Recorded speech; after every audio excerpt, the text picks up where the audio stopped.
அண்ணா பல்கலைக்கழக மாணவி பாலியல் வன்கொடுமை தொடர்பான வழக்கில் கைது செய்யப்பட்ட சைதாப்பேட்டையைச் சேர்ந்த ஞானசேகரன் என்பவர் மீது தற்போது குண்டர் சட்டம் பாய்ந்திருக்கிறது.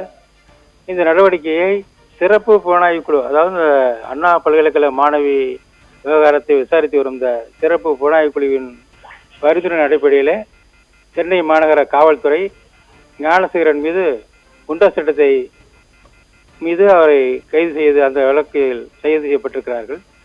அதே நேரத்தில் இவர் மீது ஏற்கனவே அந்த யார் அந்த சார் என்கின்ற சர்ச்சை போய்கின்ற நிலையில் அவருடைய செல்போன் போன்றவற்றையெல்லாம் ஆய்வு செய்து வருகிறது ஒரு பக்கம் இருந்தாலும், இந்த நேரத்திலே அந்த ஞானசேகரன் மீது குண்டர் சட்டத்தை மீது அவர் கைது செய்யப்பட்டிருக்கிறார். ஏற்கனவே கைது செய்யப்பட்டிருந்தாலும் இந்த சட்டத்திலும் அவர் மீது அவர் நடவடிக்கை எடுக்கப்பட்டிருக்கிறது.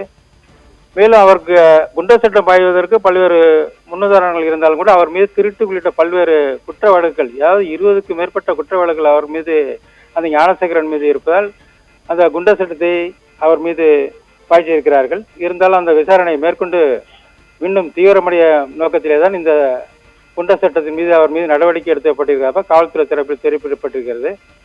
இருந்தாலும் இந்த சட்டம் பாய்ந்திருப்பதன் மூலம் அவருக்கு மேலும் பல நெருக்கடியான விசாரணை ஏற்படும் என்று தெரிய வருகிறது.